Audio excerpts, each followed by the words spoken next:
6 గ్యారంటీలలో ఇందిరమ్మ ఇంటి పథకానికి ఎక్కువ ప్రాధాన్యతను ఇచ్చింది. అర్హులైన వారి నుంచి ప్రజాపాలన, గ్రామసభల ద్వారా దరఖాస్తులను స్వీకరించారు. జనవరి 26వ తేదీన ఈ పథకాన్ని ప్రారంభించిన ప్రభుత్వం జిల్లాల వారీగా అర్హుల జాబితాను కూడా ప్రకటించింది. తొలి విడతగా ఇంటి స్థలం ఉన్నవారికి ప్రాధాన్యతను ఇవ్వనుంది. తెలంగాణలో ఇటీవల ఎమ్మెల్సీ కోడ్ అమల్లో ఉన్న సంగతి తెలిసిందే. అయితే ఈ కోడ్ అమలు అయ్యే నాటికి ఇండ్ల మంజూరు పత్రాలు అందుకున్న వారు 71,480 మంది ఉన్నారు. వారు ఇండ్లు నిర్మించుకునేందుకు దరఖాస్తులు, అనుమతులు మంజూరు చేశారు. వీటిలో 700 మంది ఇండ్ల నిర్మాణం కూడా చేపట్టారు.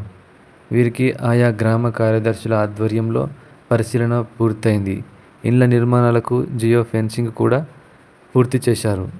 గ్రామ కార్యదర్శుల యాప్లో ఆ ప్రాంతంలో ముగ్గు పోసుకున్న ఫోటోలు, అక్షాంశ రేఖాంశాల ఆధారంగా ఆ స్థలాల వివరాలను యాప్లో పొందుపరిచారు. పై అధికారులు తనిఖీకి వచ్చినప్పుడు కూడా అదే ప్రదేశంలో ఇళ్ల నిర్మాణం ఉండాలని కార్యదర్శులు వారికి సూచించారు. లేదంటే ఇందిరమ్మ ఇండ్లకు సంబంధించిన డబ్బులు అకౌంట్లో జమ కావని తెలిపారు. ప్లేస్ మారిందంటే జియో ఫెన్సింగ్ ఆధారంగా గుర్తిస్తారు. దీంతో వారికి అనర్హులుగా జాబితాలో చేర్చే అవకాశం ఉంది.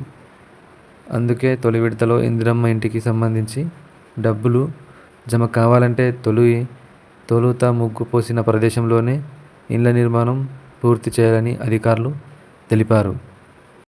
ఇప్పటికే ఇళ్ల నిర్మాణం ప్రారంభించిన 700 మంది లబ్ధిదారులతో పాటు మెజారిటీ లబ్ధిదారులు కూడా ఈ వారంలో నిర్మాణాలు మొదలు పెట్టనున్నారు. బేస్మెంట్ పూర్తి చేసిన వారికి వారి అకౌంట్లలో తొలి విడతగా మార్చి 15 నాటికి రూ.1,00,000 చొప్పున జమ చేయాలనేది ప్రభుత్వం నిర్ణయించింది. ఎస్వీ ఛానల్ను సబ్స్క్రైబ్ చేసుకోండి, లైక్ చేయండి.